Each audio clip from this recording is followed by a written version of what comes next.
Boa tarde! Bem-vindos à live dessa sexta-feira do Papo Glaucoma. Boa tarde, Virgínia. Oi, Márcia, tudo bom? Bem-vinda, Vera, Sula. Tudo bom com vocês, pessoal? Tema da live de hoje foi vindo de várias e várias mensagens de vocês, inspirado pelas mensagens de vocês. E hoje a gente vai falar sobre atendimento humanizado na oftalmologia para os pacientes com glaucoma. Hoje eu vou responder dúvidas sobre esse tema. Quem tiver dúvida sobre outros assuntos, guarda para amanhã na caixinha de perguntas. Vou começar me apresentando para quem está chegando novo por aqui. O meu nome é Samantha Vasques. Eu sou oftalmologista, especialista em glaucoma do Rio de Janeiro. E estou aqui com vocês no Instagram e no YouTube, seguindo a minha missão de combater a cegueira com informação e ajudando vocês a manterem o glaucoma controlado e, com isso, enxergando pela vida toda. Hoje nessa live a gente vai falar sobre esse tema do atendimento humanizado, porque essa ideia me surgiu de muitas mensagens que eu tenho recebido de vocês. Aliás, eu adoro receber as mensagens de vocês, então continuem mandando. Mas eu fico impressionada com a quantidade de mensagens que eu recebo, que são, na verdade, desabafos de vocês sobre o atendimento que vocês receberam, que deixou vocês perdidos, ansiosos, sem entender a doença e sem entender e sem ter um acolhimento necessário do oftalmologista que atendeu vocês, tá? Eu vou falar então um pouquinho sobre esse tema do atendimento humanizado, que é uma palavrinha que está até um pouco na moda, essa questão do humanizado, mas traduzindo, quando a gente fala em atendimento humanizado, o que a gente está falando é basicamente de acolhimento, de empatia e de entender que numa consulta médica a gente está numa relação entre duas pessoas e não entre um médico e uma doença. Então entender que por trás daquela doença tem uma pessoa que está ansiosa, que está cheia de medo, cheia de dúvidas. Então, atendimento humanizado é basicamente um nome para a gente resumir tudo isso, tá? Esse ponto do atendimento humanizado, ele ganha importância no glaucoma quando a gente pensa que o glaucoma é uma doença crônica e que não tem cura. Então, toda doença crônica, ou seja, aquela doença que o paciente vai ficar a vida toda tratando, para esse tratamento funcionar e dar certo, isso é muito, mas muito dependente de uma boa relação e de uma relação de confiança entre médico e paciente. Então, para a gente ter esse bom relacionamento que faz com que o acompanhamento da doença funcione, tem algumas coisas que a gente precisa que aconteçam nessa consulta para que o paciente tenha esse acolhimento. Primeiro de tudo, e um ponto crucial, é que o paciente sempre precisa receber informação sobre a sua doença. Então, se você foi numa consulta e te falaram para usar o colírio e não te explicaram por quê, não é assim que deve funcionar, tá? Então, o paciente precisa entender o que é o glaucoma. O paciente precisa entender que o glaucoma é uma doença que não tem cura, que afeta o nervo óptico, na grande maioria dos casos decorrente do aumento da pressão ocular. Precisa entender que o tratamento é para a vida toda, que o glaucoma é a maior causa de cegueira no mundo, mas que apesar de não ter cura, a doença tem várias opções de tratamento diferentes. E essas opções precisam ser oferecidas e explicadas para o paciente. A decisão de qual tratamento escolher não é uma decisão unilateral nossa como oftalmologista, é uma decisão em conjunto entre o oftalmologista e o paciente. Eu costumo dizer para os meus pacientes que o meu papel é de passar as informações que o paciente precisa para tomar a melhor decisão sobre o seu tratamento. Então, a gente tem opções de tratamento com colírio, com laser, com cirurgia, e o meu papel é, para cada paciente, explicar, voltado para aquele caso, quais são as vantagens e as desvantagens de cada uma dessas opções, e aí esse tratamento vai ser uma decisão conjunta entre médico e paciente, e não uma decisão unilateral, como eu escuto alguns de vocês falarem, de terem escutado coisas do tipo, tem que usar esse colírio, senão vai ficar cega e não tem outro tratamento. E não é bem assim que a coisa funciona. A gente tem diversas opções de tratamento e se um não está dando certo, seja por qual motivo for, a gente tem a obrigação de tentar outras opções, tá? Isso vale muito quando a gente está pensando de efeito colateral. Os colírios, eles têm efeitos colaterais significativos e que muitas vezes são uma das maiores queixas do paciente, porque como o glaucoma em si, ele raramente dá sintomas, mas os pacientes com glaucoma, eles têm muitos sintomas decorrentes também de efeito colateral do tratamento. E uma coisa que eu vejo com certa frequência é os oftalmologistas menosprezarem um pouco esse sintoma. Por quê? Porque o glaucoma deixa cego e o olho seco e o desconforto decorrente do colírio não deixa cego.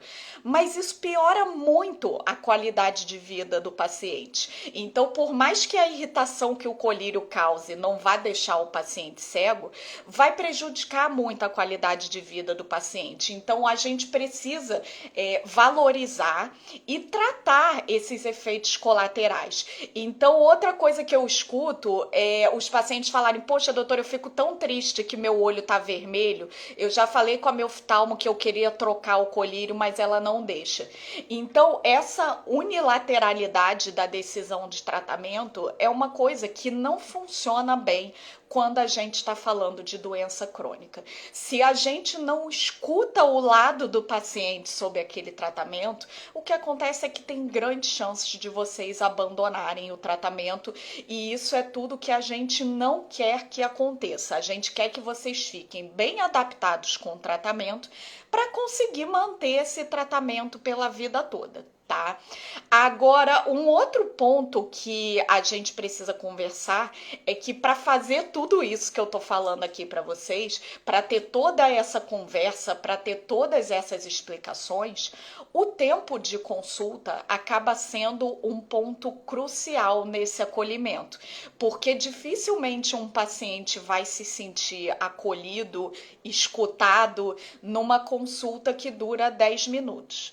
Mas a gente sendo realista na realidade do SUS, na realidade do plano de saúde, a realidade é de consultas que duram uma média de entre 10 a 20 minutos, tá? E isso é problemático, porque a gente precisa de tempos de consulta um pouquinho maiores, tá? O meu tempo de consulta normalmente varia entre 30 minutos e 1 hora. 1 hora normalmente quando é um paciente que está chegando em mim pela primeira vez, que eu acabei de conhecer, que eu vou precisar fazer uma análise mais profunda daquele caso. Quando é um paciente que eu já conheço, a coisa já flui um pouquinho mais rápido, a consulta acaba demorando em torno de 30, 40 minutos, mas isso é a minha realidade no meu consultório, isso não é a realidade de todos vocês. Então, quem tá pelo SUS, que é aquela loucura que o médico tem que atender o bairro inteiro num dia só, não dá tempo de fazer tudo isso. É claro que a gente sempre pode fracionar um pouquinho isso, então não necessariamente tudo isso que eu falei que uma consulta precisa ter de conversa sobre tratamento, sobre efeitos colaterais, tirar as dúvidas de vocês, nem sempre tudo isso precisa ser feito numa única consulta. Então, se o tempo da consulta é curto, a gente pode ir dividindo e abordando cada um desses temas numa consulta diferente. É uma maneira de a gente escapar um pouco dessa coisa do sistema das consultas muito rápidas e mesmo assim conseguir oferecer um acolhimento para esse paciente, tá? Que mais que eu quero falar aqui para vocês? Um ponto muito importante. Todo paciente tem dificuldade de lembrar sempre das doses corretas dos colírios na hora certinha, tá? E isso não acontece com vocês só, a gente é ser humano. Eu também, quando vou tomar meus remédios, às vezes eu esqueço e passo um pouquinho da hora. Então é natural que tenha um ou outro esquecimento, que de vez em quando passe do horário. Então isso acontece e o oftalmologista tem que ser compreensivo com isso também, de que o paciente não é uma máquina de pingar colírio na hora certa, que todo mundo é ser humano e que todo mundo vai ter as suas dificuldades. É claro que uns vão ter mais dificuldades do que outros. E o nosso papel não é de julgar a pessoa que está tendo dificuldade, porque eu vejo alguns oftalmologistas às vezes reclamarem assim, poxa, esses pacientes com glaucoma também não pingam colírio na hora certa, aí fica difícil do tratamento dar certo.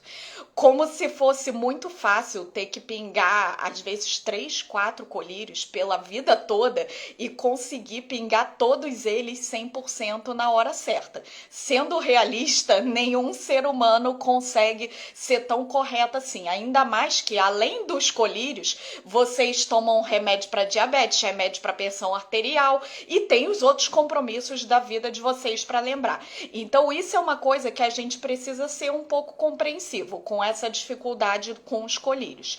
E se a gente identifica que um paciente específico está tendo uma dificuldade com o colírio acima da média, é o nosso papel identificar isso e tomar medidas de tratamento que busquem fugir um pouco disso. Por exemplo, tratar com laser, talvez, em vez de tratar com colírio, se é uma pessoa que está tendo muita dificuldade de pingar o colírio no horário certo, tá? Então, o nosso papel não é julgar o paciente que está usando o colírio errado, mas sim ver o que a gente pode fazer para facilitar a vida desse paciente, tá? Então, um atendimento humanizado, ele acaba passando por todos esses pontos que eu expus aqui para vocês hoje.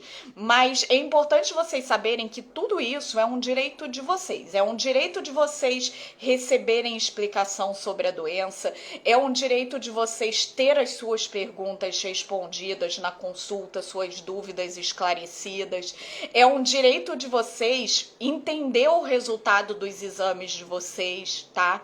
Então, tudo isso vocês não só podem, como devem questionar, tá? E aí, se o tempo tá curto, lembra do que eu falei, não tem necessidade de, em uma consulta só, você tirar todas as dúvidas da sua vida. Você pode ir aos pouquinhos e tirando as suas dúvidas e esclarecendo o seu quadro, tá? Toda vez que eu falo sobre toda essa questão de como é feito esse atendimento, alguém me questiona se só o especialista em glaucoma faz tudo isso ou se outros oftalmologistas também fazem. E a verdade é que todo oftalmologista trata glaucoma e todo oftalmologista deve fazer tudo isso que eu tô falando para vocês aqui, tá? Os casos mais graves, é claro que vão precisar de um aconselhamento com um especialista em glaucoma, mas casos mais leves, eles podem perfeitamente ser tratados por um oftalmologista que não é especialista e que também tem a capacidade e o treinamento para oferecer tudo isso que eu tô falando aqui para vocês, tá bom? Prontinho, pessoal, o que eu queria falar era isso e agora eu vou partir para os comentários de vocês. Acho que hoje não deve ter tantas dúvidas, mas tem alguns relatos aqui, até que já chegaram ontem, quando eu anunciei a live, e eu queria falar um pouquinho sobre esses relatos, que eu acho que é uma coisa que vocês vão se identificar. E quem tá chegando agora e perdeu o começo da live, amanhã, 10 horas da manhã, gravação, aliás, não só dessa, mas todas as lives que já tiveram estão gravadas lá no YouTube. Então, amanhã, 10 horas da manhã, a live já tá lá no YouTube para vocês assistirem, tá? Eu queria começar aqui lendo o relato da Maria das Graças, que ela me mandou agora há pouco aqui. Vamos lá. Vou ler o que ela escreveu para mim e para vocês. Meu primeiro contato com o glaucoma foi ler a palavra em uma solicitação de mapeamento de retina. Hipótese diagnóstica glaucoma. Já ouvi esse nome, mas não fazia ideia do que exatamente era, apesar de ser paciente de oftalmologia desde criança. Após o exame, o médico me deu a receita do colírio e pediu outros exames com a mesma hipótese. Ponto. Depois dos exames e com a confirmação, outro colírio. Perguntei ao médico o que eu poderia fazer para melhorar, dieta ou outra coisa. Resposta: só usar o colírio certinho. E encaminhamento para o setor de glaucoma avançado. Depois desta, saí procurando informação na internet e, graças a Deus, encontrei.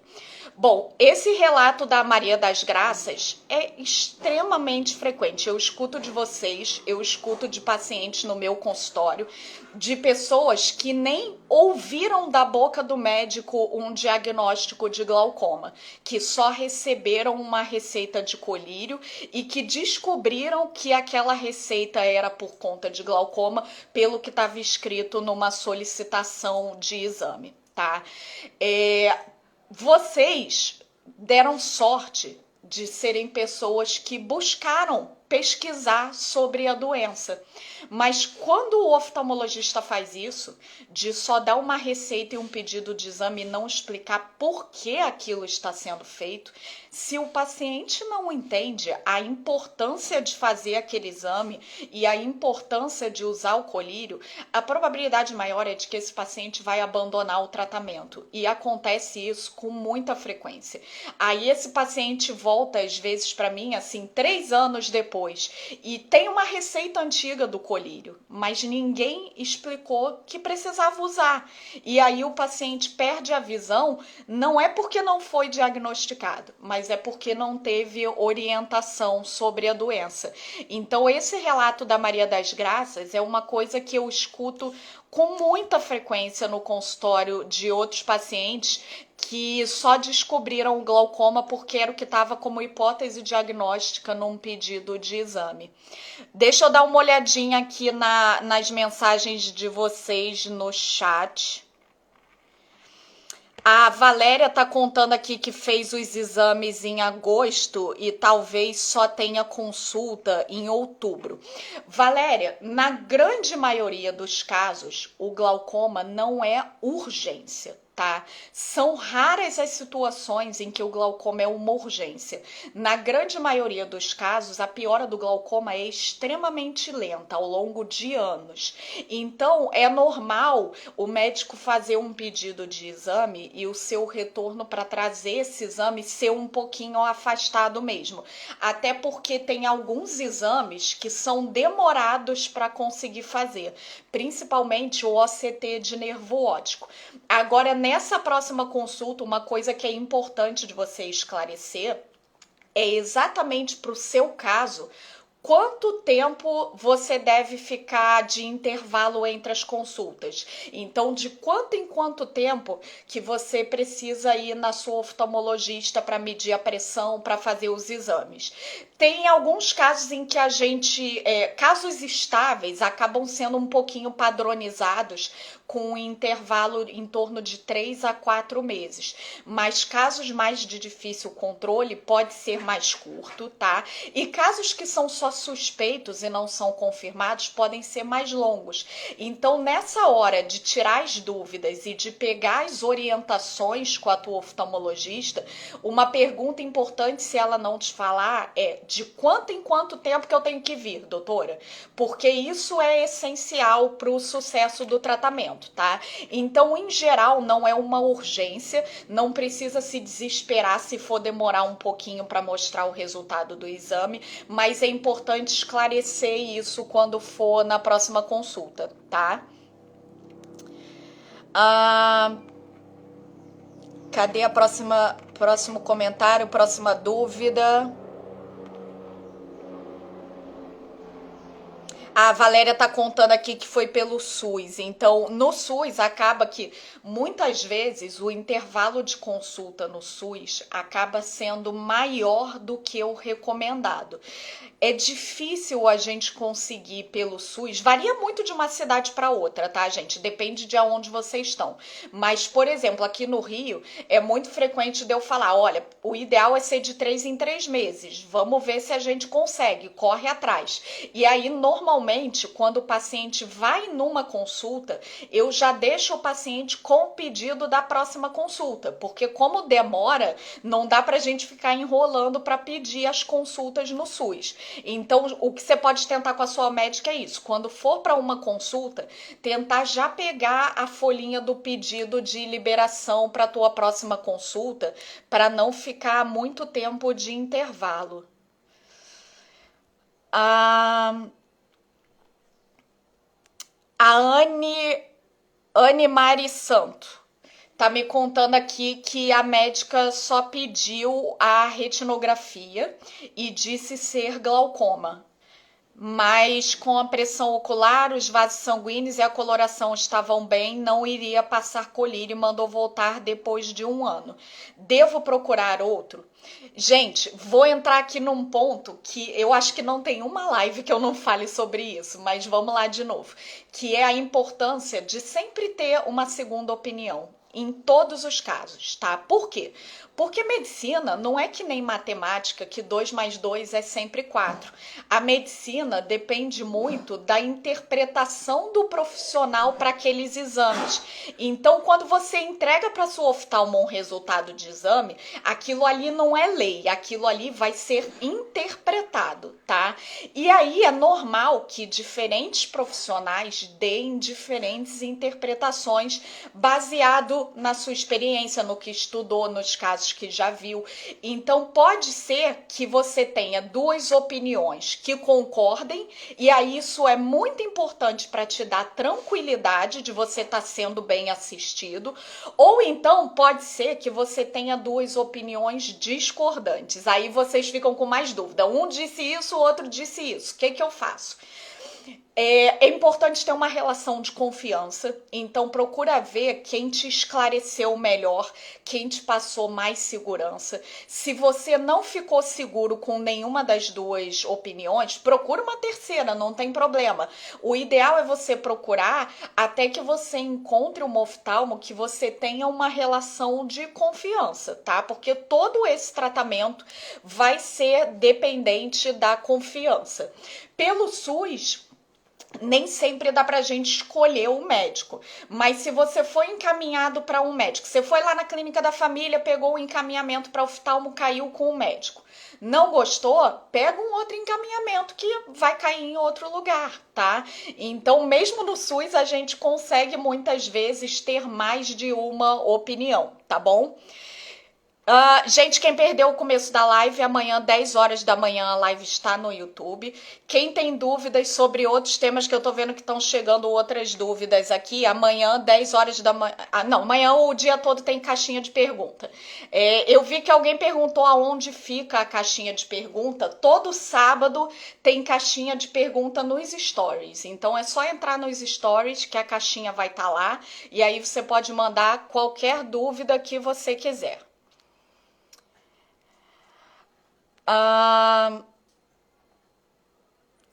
Tamires tá me contando aqui que o médico que fez exame do filho dela já receitou o Alfagan e ela pergunta se isso tá certo.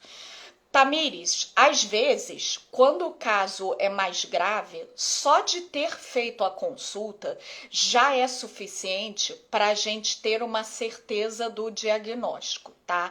E tem casos que as alterações são mais leves e aí a gente só vai ter uma certeza do diagnóstico depois que a gente faz todos os exames certinho. Mas mesmo que o diagnóstico já seja certo na consulta, tem que fazer os exames mesmo assim, porque a gente usa os exames não só para o diagnóstico, a gente usa os exames para ver o estágio da doença, para ver o tipo de glaucoma que é, para ver as chances de cegueira, para ver se o tratamento está funcionando ou não. Então tem sempre que fazer os exames, mas tem casos que só a consulta já é suficiente para o diagnóstico. Uma pergunta importante para você fazer para o oftalmo do teu filho é se esse diagnóstico já está confirmado ou se está em investigação, tá? Você não me disse quantos anos tem teu filho, mas alfagan é contraindicado em criança, tá? Então, se ele for novinho, procura uma especialista em glaucoma para fazer uma investigação melhor, porque em geral, criança, o alfagan é a pior medicação, tá? Próxima dúvida, próximo comentário. Eu vou voltar um pouquinho aqui nos do começo, enquanto eu estava falando aqui. Tem gente que deu sorte que tá falando aqui que tá com uma oftalmologista maravilhosa, mas o que eu tô vendo aqui é muitos de vocês sentindo falta de informação. Então procura conversar um pouquinho mais, tirar mais as dúvidas. Faz o seguinte, leva anotada a dúvida, porque chega na hora vocês ficam ansiosos com quanto que vai dar a pressão e aí esquece tudo que tinha de dúvida para perguntar. Então já leva a tua dúvida anotadinha quando for na tua oftalmo, e aí se for SUS, se for plano que a consulta é mais curtinha, vai distribuindo aí uma dúvida em cada consulta, porque o importante é vocês não saírem da consulta com dúvida, tá?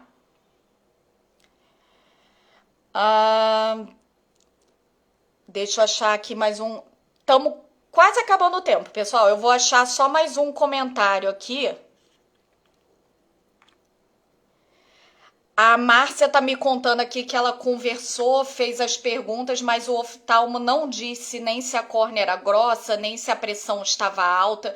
Esse é um ponto muito importante e que até a Sociedade Brasileira de Glaucoma fez há pouco tempo atrás, coisa de semanas atrás, uma campanha falando sobre a importância disso, que é a importância de o paciente ser informado exatamente quanto deu a pressão na consulta. Então, só aquela história de pressão tá boa, pressão tá ruim, tá alta, tá baixa, isso não é suficiente. É importante que a oftalmologista comunique a vocês exatamente quanto que deu cada medida da pressão, tá? Isso vale não só para quem tem glaucoma, vale para todo mundo que vai fazer um exame de rotina e que a gente faz a medida da pressão ocular. É sempre importante que o oftalmologista comunique ao paciente quanto deu essa pressão ocular, tá? Então não quero depois dessa live ninguém saindo da consulta sem saber exatamente quanto deu a pressão, tá?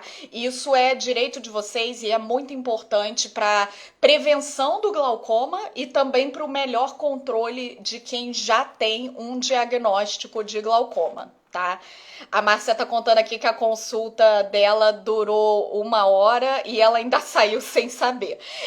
Márcia, é assim mesmo, tá? Numa consulta médica, tudo que a gente fala pro paciente é muita informação, tá? Ainda mais para vocês que são leigos, é muito difícil, mesmo que a consulta seja mais longa e que o oftalmo explique bastante, é normal que uma parte daquilo vocês não vão absorver, mas ao longo das consultas, esses pontos mais importantes, eles vão sendo reforçados, tá? Então, isso também eu falo muito para os meus pacientes, eu explico, quando chega no final eu falo, olha só, 90% do que eu expliquei você vai esquecer, mas não se preocupa, porque em cada consulta a gente vai relembrando um pouquinho dos pontos que são importantes, tá? E o último ponto que eu vou falar aqui é de novo a hoje só tá dando Márcia nos comentários aqui, hein? De novo a Márcia, ela falou aqui que ela pediu o histórico da consulta. Pra gente terminar essa live, pra eu não me alongar muito, o último ponto que eu vou falar é esse. Prontuário médico, resultado de exame. Tudo isso é propriedade do paciente, tá? O papel da oftalmologista, o papel da clínica é só de arquivo. A gente é como se fosse a biblioteca da vida de vocês. A gente tem lá o prontuário de todos os nossos pacientes guardadinho, a gente tem os resultados de todos os exames de todos os nossos pacientes guardadinho, e isso pertence a vocês. Então, a qualquer momento que você queira solicitar cópia de prontuário, seu histórico de exames, resultado de exame de 10 anos atrás, não importa. É de vocês e a clínica é obrigada a dar o resultado, tá? Às vezes a gente acaba não imprimindo, não dando, e eu mesma faço isso muitas vezes, porque o paciente está acompanhando comigo e aí ele faz o exame, ele não vai levar aquele exame para outro médico. Aquele exame é para mim mesma. Então, muitas vezes, eu não dou por escrito. Fica lá no prontuário. Mas se o paciente pede, quero por escrito, é todo o direito do paciente pegar o resultado por escrito, o resultado dos exames impresso e, inclusive, todo o histórico médico que está arquivado naquele prontuário também é um direito de vocês terem acesso, seja qual for o motivo. Não precisa dar explicação nenhuma. Quero uma cópia do meu prontuário e ponto final. É um direito de vocês e ninguém vai negar isso de vocês, tá bom? Pode levar para outro oftalmologista se quiser, e várias vezes eu peço para os meus pacientes pegarem o histórico com o oftalmologista anterior, para eu ver como é que vinha sendo feito aquele controle anterior. Então é seu, você pode pegar e fazer o que quiser com ele, inclusive levar para outro oftalmologista ver e avaliar, tá bom? Pessoal, como a gente já passou um pouquinho do tempo, passamos pouco, passamos 4 minutinhos só. Vamos encerrar a live de hoje por aqui. Espero que tenha esclarecido um pouco esse ponto do relacionamento entre médico e paciente para vocês. Quem tá chegando agora e perdeu o começo da live, amanhã, 10 horas da manhã, gravação no YouTube. Toda sexta-feira, às 5 da tarde, a gente tem encontro marcado ao vivaço aqui no Instagram. E os vídeos gravados toda quarta-feira, às 3 horas da tarde, no YouTube. Então, quem é novo por aqui e ainda não conhece lá o YouTube, corre lá no YouTube do Papo Glaucoma, se inscreve, ativa a notificação. E até semana que vem. Beijo pra vocês e ótimo final de semana pra todo mundo.